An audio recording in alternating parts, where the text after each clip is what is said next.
ilmu itu kan nggak ada habisnya. Jadi kita gimana caranya untuk menggali terus. Jadi jangan setengah-setengah. Kalau misal jenengan semua yang nonton video ini jangan terlalu terpacu dengan merek dagang, tapi dengan bahan. Nah, bahan katakanlah bahan Abamectin itu gunanya untuk apa? Yang dipelajarin itunya, jangan mereknya. Nah, nanti kalau misal jenengan sudah paham semua.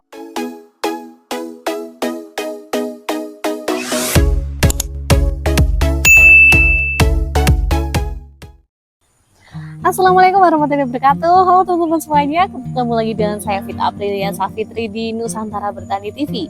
Video inspirasi pertanian Nusantara, khususnya pertanian cabai rawit. Dan lama sekali ya tidak ada postingan. Kali ini alhamdulillah langsung bertemu dengan tanaman yang sangat bagus sekali di belakang saya, dan dengan mas yang masih muda, petani milenial nih. Dan seperti biasa kita akan kupas tuntas bagaimana cara olah lahan sampai dengan perawatan, dan tanpa ada yang disetting apapun. Oke, terima kasih dan tetap simak ya di Nusantara Bertani TV.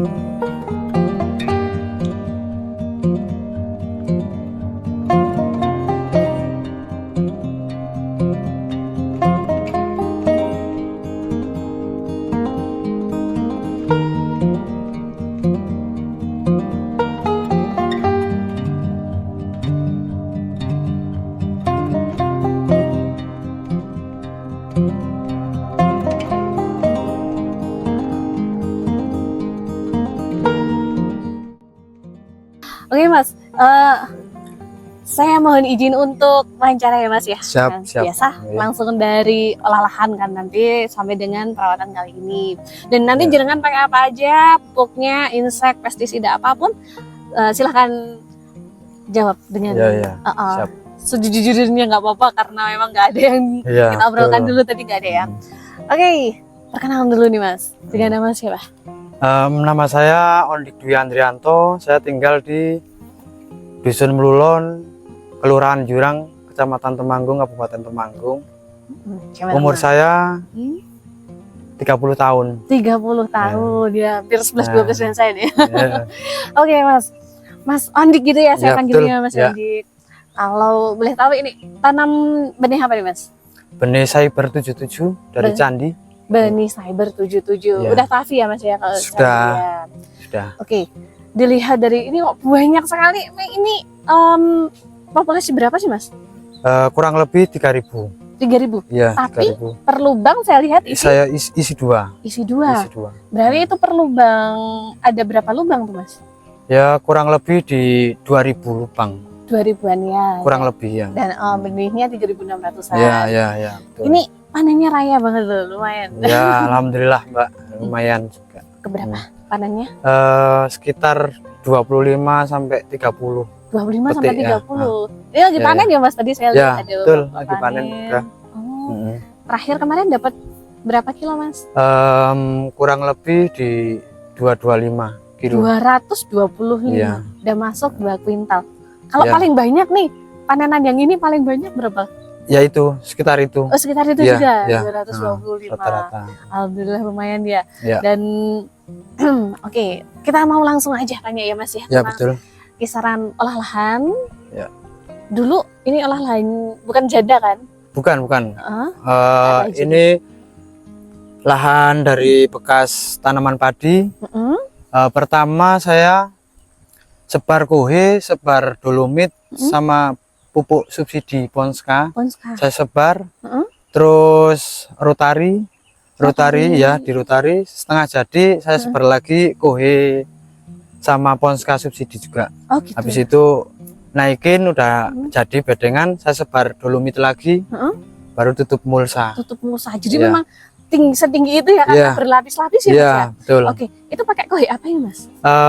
Mix kohe ayam sama kohe kambing.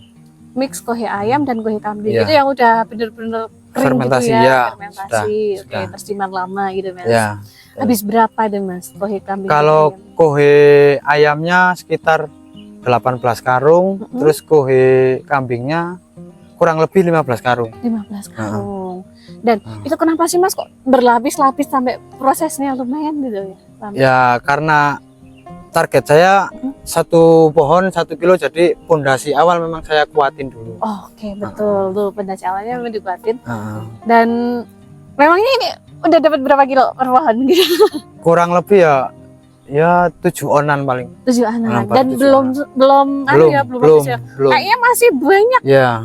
Produksinya lagi, bisa dilihat kan dari bunga-bunganya, teman-teman nanti bisa ditengokkan nih. Bunga-bunganya jadi produksinya lumayan. Ini udah bunga kedua ya berarti. Ya tahap kedua ini. Bunga kedua, dan kayaknya bakalan ada bunga ketiga juga nih. Semoga aja, Mbak. Semoga aja. Semoga aja. Amin. Amin, Ya. amin. Dan ini kan tadi kok udah ya Mas ya. Ya. Pakai Ponska subsidi. Ya, Habis betul. berapa karung? Ponska subsidi yang sebelum di Rotari itu 4 karung. Terus di Rotari dia habis kurang lebih 2 karung. 2 karung. Oke. Terus Dolomitnya kurang lebih 30 karung. 30 karung. Ya, kurang lebih 30 karung. Nah, tadi kan bilang Rotari ya Mas? Ya. Apa sih, bukan rotasi kan? Bukan. Apa itu Rotari? Rotari itu kayak traktor gitu loh, yang menghancurkan tanah jadi gembur. Jadi yang tadinya kalau istilah Jawanya merengkel itu dia ya dia bisa hancur. Jadi kohe sama ponska sama kapur dia bisa menyatu gitu. Dan itu kayak jadi tercampur ya Mas ya? Ya, tercampur. Gitu. Ya. Oh, berarti itu kan sudah jadi bedengan gitu atau setengah jadi, Mbak. Setengah jadi kayak kurang lebih ketinggian 25 cm. 25 cm. Nanti setengah jadi ya yang naikin lagi pakai cangkul nanti naikinnya. Berarti kan itu sudah ditaruh apa itu namanya, kohe, terus ada ponska dan dolomit kan. Setelah itu di Rotari itu. Iya, Rotari ya? hancurin semua. Setengah jadi, nanti setengah jadi bedengan, atas bedengan sebar kohe sama lagi. itu ponska subsidinya. Ponska subsidi baru ditutup pakai cangkul ya. Tinggiin lagi, jadi kurang lebih tinggian bedengan 50 sampai 60 cm. 50 sampai 60 cm, lumayan tinggi ya Mas ya, daerah sini ya. Ya, betul. Untuk apa itu Mas kok tinggi gitu? Karena nanti kan ini saya panennya kan di musim hujan, jadi biar menanggulangin genangan airnya tuh terlalu ini, biar resikonya biar nggak banyak. Betul. Langsung ke bawah gitu ya Mas? Iya. Oke, kelembapannya nggak begitu ke atas gitu. Betul ya. Oke, siap Mas. Itu berarti jadi trik nih buat teman-teman juga yang di daerah seperti ini, mungkin jenis tanahnya sama gitu kan. Ya, betul. Nggak langsung meresap ke bawah habis. Nah, bisa seperti itu, ditinggikan. Ya. Oke. Dan setelah itu jenengan tunggu berapa lama atau langsung ditanam Mas? Kurang lebih 1 minggu sampai 2 minggu, Mas. 1 minggu sampai 2 minggu ya, dibiarkan tertutup mulsa kan? Iya. Ini mulsanya pakai yang ukuran 120. 120. Iya. Ini kalau lebar bedengannya berapa sih Mas? Kurang lebih di 90 cm. Jadi as bedengan ke bedengan satu itu kurang lebih 2 meter. Oke. Bedengan satu ke bedengan yang satu lagi. Asnya tengah-tengahnya itu kurang lebih 190 sampai 200 cm. Berarti tengah bedengan gini ya Mas ya? Iya. Parit terus tengah bedengan yang betul. lagi itu 190 sampai 2 meter. Oke, betul. siap. Ini masih tentang bedengan ya Mas ya? Iya. Ini kan biasanya banyak nih, per bedeng isi 2 lari. Jari garis ini. Jenengan 1 ya? Iya. Karena pertama dari tenaga juga bisa lebih efisien. Terus yang kedua nanti ngatasin masalah-masalah kayak penyakit-penyakit, insya Allah lebih mudah diatasin. Karena sprayannya? Ya, bisa tembus. Terus yang selanjutnya dia buah bisa kanan kiri bisa bisa maksimal lah, bisa maksimal. Apa bedanya dengan seumpama kanan kiri dan 2 baris terus kanan kiri tumbuh gitu, gimana Mas? Kalau menurut pengalaman saya, kalau yang 2 baris itu di tengah pasti kosong, buahnya nggak begitu maksimal. Tapi kalau 1 baris kayak gini bisa cari tempat sendiri-sendiri gitu. Katakanlah bisa kanan, bisa kiri. Kanan, bisa kiri. Siap. Lebih karena sinarnya gitu ya Mas. Betul, ya. Bertumpuk sinarnya di yang tengah nggak kena. Betul. Karena itu ya. Dan nyemprotnya juga kena semua, kena semua. Nah, itu fungsinya. Oke. tak coba deh besok kayak gitu juga. Soalnya saya biasaan tuh dua baris nih Mas. Oh iya iya. Oke, besok tak coba 1 baris nih. Terus oke. Dan jarak tanam nih Mas. Jarak tanamnya ini 50 cm. 55. 55 ya. Oh, jarak tanamnya 55 cm. Iya, iya. Kalau saya lihat ini kan isi kosong. Ya. Berarti ada Lubang pupuk lubang ya. pupuknya. Ya, pupuk susulannya Pupuk nanti. susulan. Oke, kayaknya udah lumayan paham nih tentang perbedengan. Iya. Sekarang kita tanyain setelah tanam bibit tuh. Ya, sebelum tanam masih di polibekan itu saya spray pakai pertama nutrisi Ultradap, asam amino, terus yang funginya pakai Previgur plus Acrobat, sama Lim, yang inseknya pakai Abasel sama Avidor. Oh, lumayan banyak berarti. Ya, lumayan. Oh. Itu tuh dispraykan beberapa jam sebelumnya. Oke, fungsinya untuk apa ini, Mas? Pertama dari hama serangganya, nanti bisa meminimalkan serangan pas pindah tanam. Terus yang nutrisi untuk mencegah stres. Terus yang funginya nanti biar nggak tanjangannya nggak terlalu banyak gitu loh. Oh iya, betul. Setelah tanam saya langsung kocor pakai asam umat, terus Ultradap wajib, terus sama kalsium nitrat itu, terus sama asam amino. Ya. Itu dikocorkan. Ya, dikocor. Oke, itu beberapa jam setelahnya atau berapa hari setelahnya? Setelah tanam langsung saja. Ada tambahan satu lagi, Trichoderma. Ya. Oke. Yang kocor selanjutnya, saya tambahin E4 sama molase dari yang tadi bahan tadi, saya tambahin lagi E4 sama molase.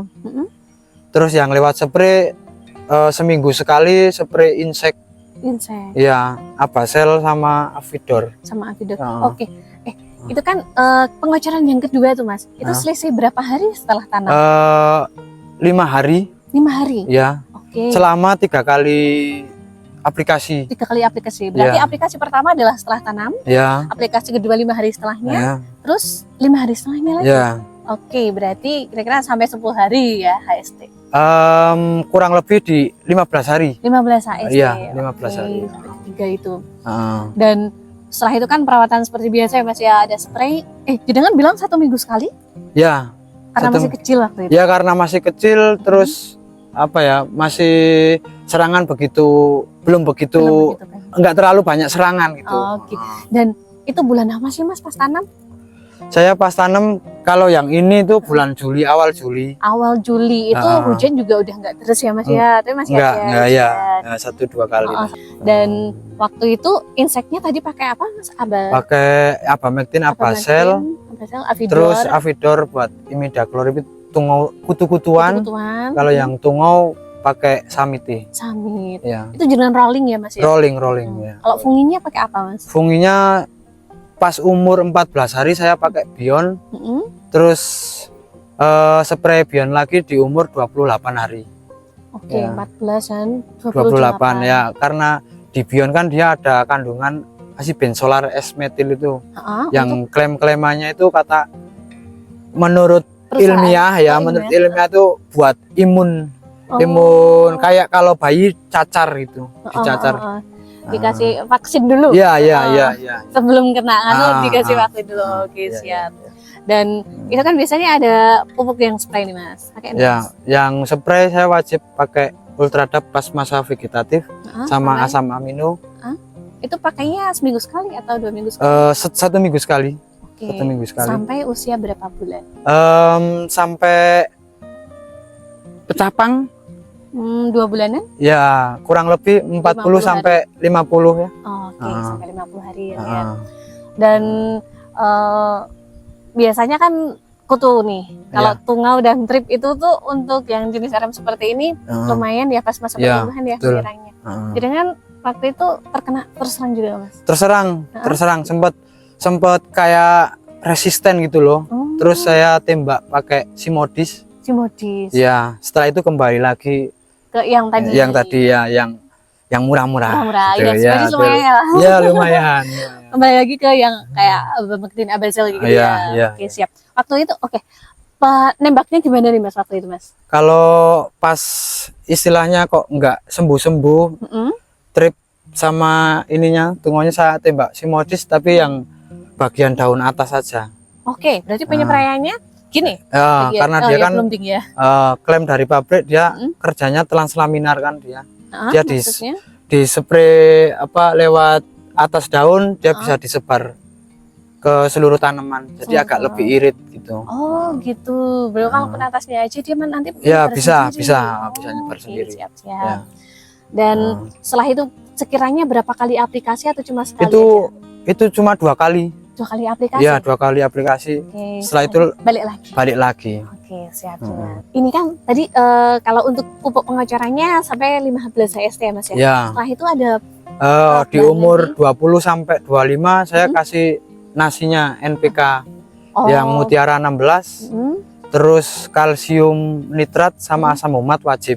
Wajib itu. Ya, itu di usia 20 sampai 25. Sekali. Nanti ya satu kali, terus nanti lanjut lagi 20 hari sekali sudah pakai itulah terus. Itu terus sampai di usia usia 40 sampai 50. Pokoknya pas pecah pang ya, pecah pang. Tetap maksimalkan pertumbuhan sampai benar-benar pecah pang tadi ya, Mas ya. Ya. Siap. Oh ya teman-teman, maaf ya karena mungkin nanti daripada kepanjangan. Jadi kalau untuk dosis jenengan pakainya yang sesuai standar aja. Ya, sesuai standar. Ya. Dan nanti berarti kan teman-teman yang penting udah pakai ini nanti bisa diperbandingkan dan Mas Andiknya juga pakai sesuai standar. Teman-teman bisa langsung cek sendiri di kemasan kan ada ya. Mungkin browsing-browsing juga ada. Ya, Mas, betul. Kalau pokoknya yang namanya perusahaan pasti memberitahu yang terbaik seperti apa betul, ya kan Mas? Sesuai standar aja. Oke, siap.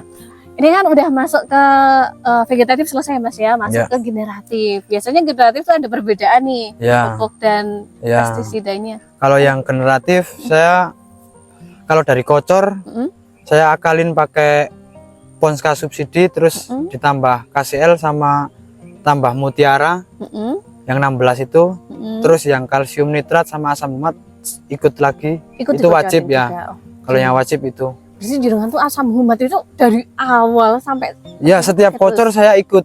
Yang setiap kocor ikut terus itu kalsium nitrat, kalsium boron itu sama asam umat selalu ikut itu. Wajib kalau saya. Kalau menurut jenengan kenapa ini Mas? Ya mungkin kalau kalsium kan dia bisa stabil pH-nya. Terus asam umat dia bisa untuk menjadi apa ya? KTK, tukar kation di dalam tanah. Jadi mungkin bisa langsung diserap iya sama tanaman. Kandungannya yang membantu untuk mempermudah penyerapan ini. Dan apa itu? Ini dari kocornya sendiri ya Mas ya? Itu mulai usia berapa? 60 atau? Ya, setelah tadi pecah pang itu kurang lebih ya 60 HST itu setiap 20 hari sekali kocornya pakai yang tadi itu. Sampai saat ini. Setiap 20 hari sekali. Tetap pakai itu terus. Oke, siap. Dan spraynya nih Mas. Kalau spray pas pecah pang itu kan belum begitu hujan, belum begitu masif kan. Masih pakai Cabrio Top.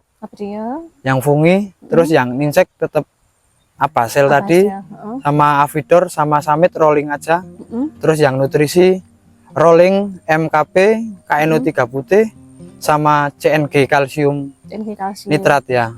Itu spraynya seminggu berapa kali Mas? Seminggu saya dibuat 5 hari sekali. Oh, dibuat 5 hari sekali. Dan rutin ya Mas ya? Ya, rutin. Ini kan peralihan dari masa kemarau ke masa hujan itu terusnya nih Desember. Tetap 5 hari sekali? Tetap 5 hari sekali, cuma ada tambahan lagi buat antisipasi di layu-layuan busuk batang. Sebelum biasanya kalau orang zaman dulu itu kalau Desember sama Januari itu ada hujan kawah gitu loh. Hujan yang apa ya? Istilahnya bawa penyakit gitu loh. Oh, iya. Sebelum itu kan saya antisipasi dulu pakai itu tadi Previcur N sama Acrobat. Ya. yang pas sebelum tanam itu.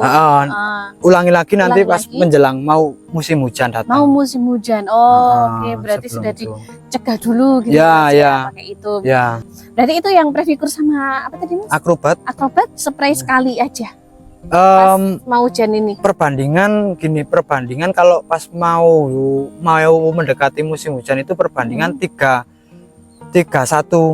Katakanlah yang tadi 5 hari sekali, berarti ini jatuhnya 15 hari sekali. 15 hari sekali spray itu, dan itu spraynya utamakan kena batang. Berarti kena bawah. batang. Iya, dari bawah. Kalau naik gini sprayernya. Ya, gini ya. Nyonggol kalau bahasa saya. Ya, utamakan kayak itu. Itu untuk mencegah yang layu kayak gitu. Iya, busuk batang terutama. Oh ya, ngomong-ngomong nih, patek biasanya. Tapi lagi Desember tuh banyak gagal gara-gara patek tuh Mas. Padahal harganya malah pas naik-naiknya nih. Itu gimana Mas kalau patek menurut jenengan? Kalau patek saya mengendalikan pakai fungi Manset sama Cabrio-Top. Manset sama Cabrio-Top. Kalau Manset itu Mancozeb itu? Ya, Mancozeb. Kalau Cabrio-Top dia Metiram plus Piralux Trubin. Dia translaminar juga. Bisa disebar. Bisa disebarnya. Oke. Dan untuk inseknya nih Mas, banyak yang terserang juga nggak? Seperti ulat. Ulat ada. Nah, kalau menurut pengalaman saya, ulat itu dia ada musimnya. Biasanya musim awal penghujan itu serangan pasti banyak. Malah awal musim penghujan, bukan pas kemarau-kemaraunya? Enggak.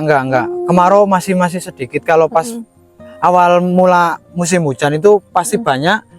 Saya antisipasinya pakai dangke, terus sabku, terus vilado. Itu di rolling. Iya, rolling.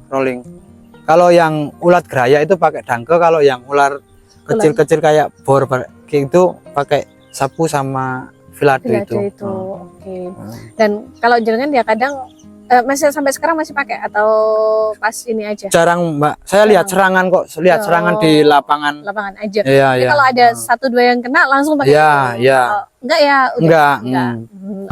Tapi ngomong-ngomong dari tadi nih Mas, kalau saya lihat itu kan dari segi pupuknya, nutrisi, fungi dan juga insek. Ini kan lumayan modalnya Mas. Ya lumayan Mbak, ya lumayan. Padahal waktu awal panen kayaknya harga itu tuh nggak bagus loh. Iya, pas waktu itu 9.000 sampai 9.000, 12.000, pokoknya di bawah 20.000. Cuma saya optimis saja kalau misal tanaman cabai itu masa petiknya paling enggak 4 bulan. Jadi selama 4 bulan itu optimis saya pasti menangin yang harga mahal.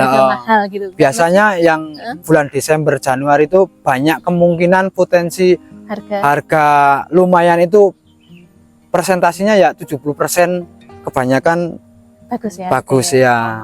Dan jarang gagal ya yang bulan-bulan itu.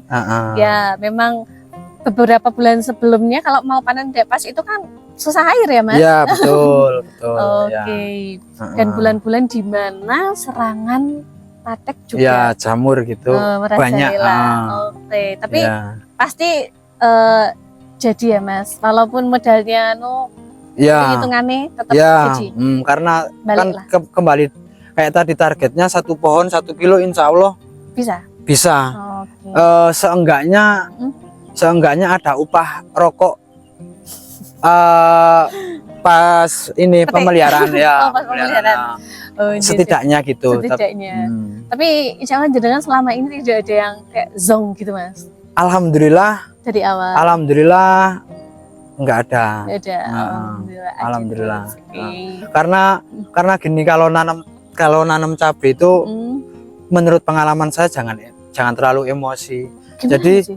Jadi setiap 1 tahun itu 1 kali aja di pas bulan Agustus tanam, tadi selanjutnya pas panen di bulan Desember. Kemungkinan banyak harga pasti lumayan di atas rata-rata ya gitu. Kan ini kebanyakan para petani mengeluhkan tentang air ya Mas ya. Jadi mereka banyak yang menanam barengan pas hujan. Nanti panennya pas harga kurang ini ya, kurang maksimal gitu. Kurang maksimal. Oke, ini bisa jadi salah satu cara buat teman-teman nih, waktu kapan sih yang bagus untuk menanam? Ya, Ini betul. juga kayaknya pernah nih konten-konten sebelumnya ada Ya. yang memprediksi harga bagus Desember. Ya karena kayak apa ya, hukum ekonomi kan, permintaan pasar tinggi tapi barang nggak ada kan pasti harga tetap naik gitu kan. Iya. Ini biasa nih teman-teman mengeluhkan tentang lalat buah. Nah, jenengan kena juga nggak Mas? Ya kena. Lalat buah itu tadi yang pakai Vilado itu, karena di Vilado kan ada kalau chlorpyrifos sama sipermetrin dia lebih ke lalat buahnya. Kalau yang emamectin dia lebih ke ulatnya. Lebih ke ulatnya. Ini biasanya kalau di tempat saya nih Mas nih, lalat buah itu kan susah banget ya. Jadinya mereka tuh pakai wajib setiap seminggu sekali semprot pakai obat lalat buah. Kalau dari jenengan tadi saya tangkep kok nggak pakai wajib terus enggak gitu. Kalau menurut pengalaman saya, ulat sama lalat buah itu dia juga musiman. Nah, kita lihat serangan aja di lahan. Kalau misal butuh penyepraian untuk insek lalat buah, spray. Kalau enggak oh enggak ya. Oh, musiman mungkin hubungannya dengan bertelurnya gitu. Iya, ya betul. Oke, berarti tidak perlu wajib dipakai terus, nggak apa-apa nih teman-teman. Yang penting kita harus peka aja ya di lahan. Oke, Mas. Kalau yang patek nih Mas, kalau jenengan ini kan tetap ada yang kena pateknya atau semua kali aja? Ya kena 1-2 itu, cuma dibuang di area situ aja aman. Iya, aman. Nggak nyebar gitu Mas? Ada yang bilang buang jauh-jauh gitu. Ya mungkin yang nyebar kayak gitu itu dia antisipasinya kurang dari dosisnya, mungkin kurang. Kurang. Jadi pas dosis tinggi itu pas hujannya, curah hujan tinggi. Berarti ini jenengan kalau seumpama nanti hujan, besok sore hujan lagi, besok siang sampai sore hujan banyak, itu ditembak gitu? Iya, pakai dosis lumayan lah. Dan lumayan itu bisa habis banyak, nggak apa-apa? Ya nggak apa-apa. Karena kan kita mau ngejar panen. Bukan ngejar panen yang itu antraknos patek itu, tapi panen yang bagus yang dikejar, jangan ngejar. Ya masa gini apa? Masa udah banyak jutaan di lahan dengan obat 200 sampai 300, kenapa bisa ngalahin yang jutaan gitu loh. Betul. Sekalian jangan sayang kalau udah terlanjur nyebur nyebur gitu ya. Iya, mau nggak mau ya kayak gitu. Oke, siap tuh teman-teman. Kalau udah olah lahan aja udah banyak, masa kok obatnya mau yang sedikit-sedikit biayanya? Sekalian aja biar hasilnya juga bagus sekalian. Oke, ya ini terbukti ya. Jadi omongan Masnya memang benar terbukti ya Mas ya. Buahnya banyak dan alhamdulillah panennya juga pas lumayan harganya. Nah, ngomong-ngomong nih Mas, harga. Dapat berapa paling banyak nih Mas? Sekali panen itu paling banyak pernah dapat berapa juta? Kalau uangnya ya buat rata-rata sekitar 9 sampai 10 lah. 9 sampai 10. Dan itu jenengan berapa hari sekali sih Mas panennya? 3 hari sekali. 3 hari sekali. Ini teman-teman, Masnya udah bisa beli motor beberapa. Amin. Ini maksudnya Mas ya diperbandingkan. Oke. Kan itu nanti kembali lagi untuk modal lagi ya. Iya, betul. Karena kalau menurut saya kalau mau nanam cabai itu ya disiapkan dulu modalnya. Yang lebih vital itu modal itu. Kalau nanam cabai setengah-setengah ya hasilnya juga setengah-setengah gitu. Pasti hasil akan berbanding lurus dengan modalnya, usahanya.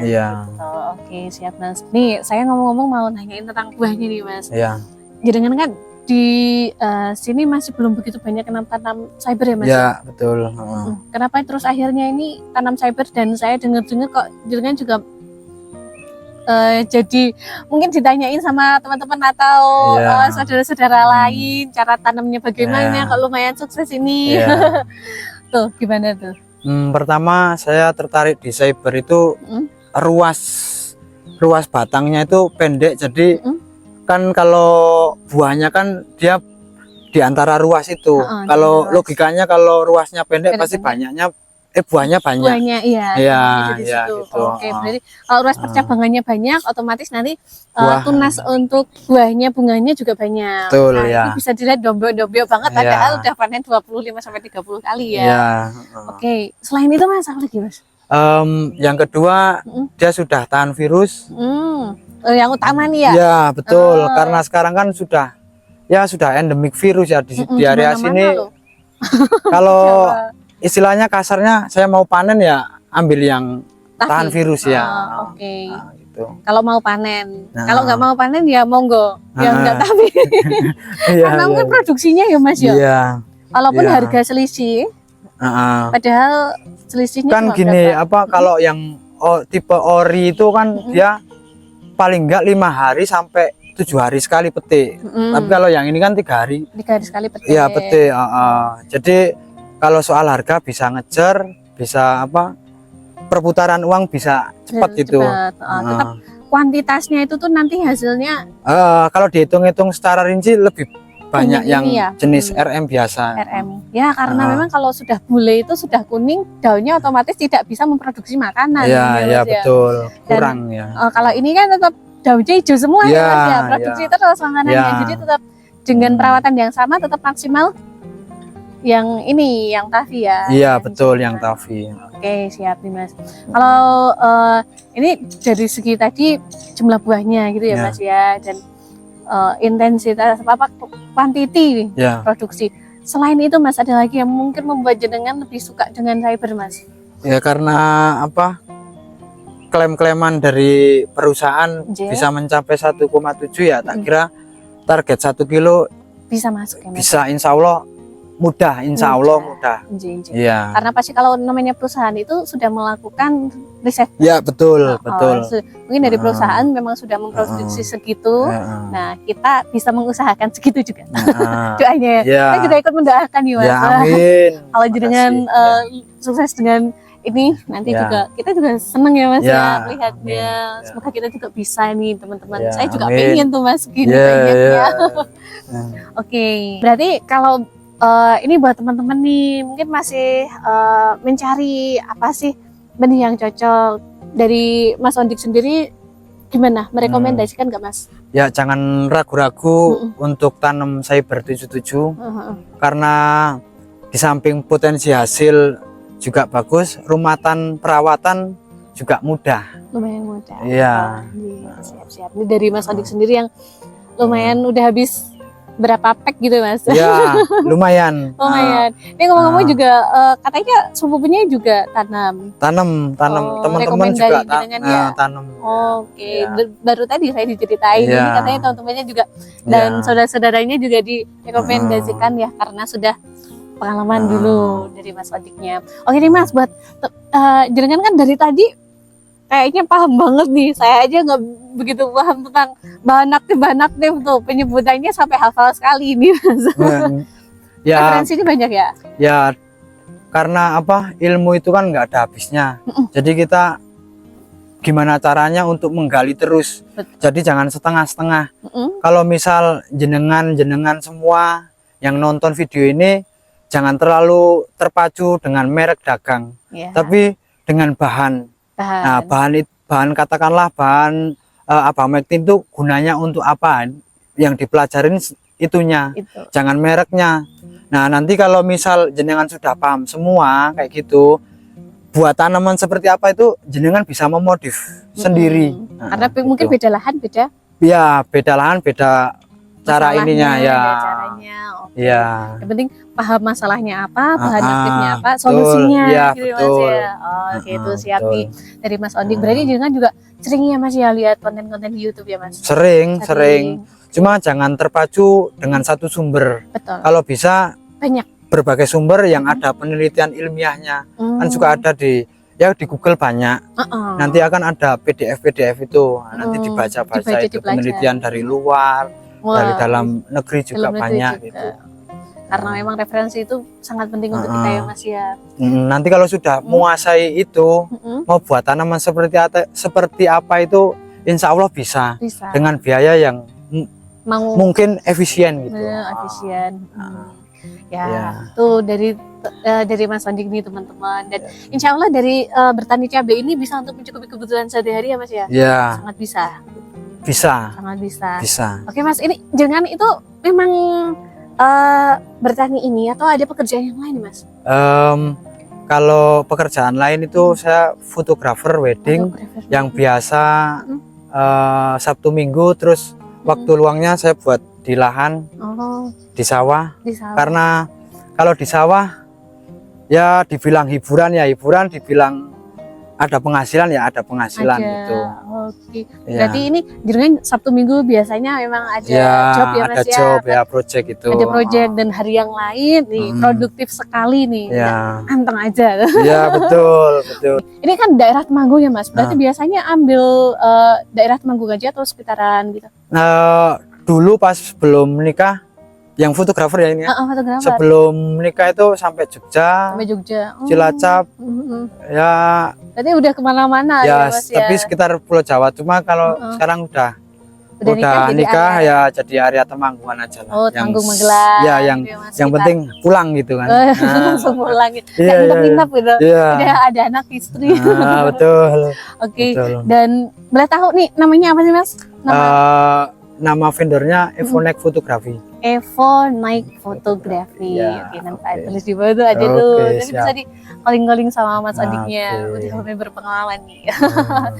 Oke, sepertinya udah sampai di situ aja ya Mas ya. Ya, Dan oke. kita dari Nusantara Bertani, terima kasih sudah memberikan ilmu yang sangat bermanfaat. Semoga apa yang telah diberikan kepada kami menjadi amal jariah ya Mas. Ya, untuk amin. jenengan dan keluarga. Dan Amin. ini ada nih Mas, channel dari Nusantara Bertani nih Oke, Mas. siap. Sering pakai kalsium Mas? Kenapa? Sering pakai kalsium? Sering, wajib ya. Ini ada vertikal, jadi ini Oh iya, iya. brand baru, nanti Oke. bisa dipercobakan. Siap, Dan siap. bisa langsung kontak-kontak dengan kami di Nusantara Bertani Oke, ya Mas ya. siap. Oke, Terima dan kasih, Mbak. Ya. buat teman-teman semuanya, terima kasih udah menyaksikan sampai akhir. Dan jangan lupa mendukung kami terus, jangan lupa di like, komen juga subscribe.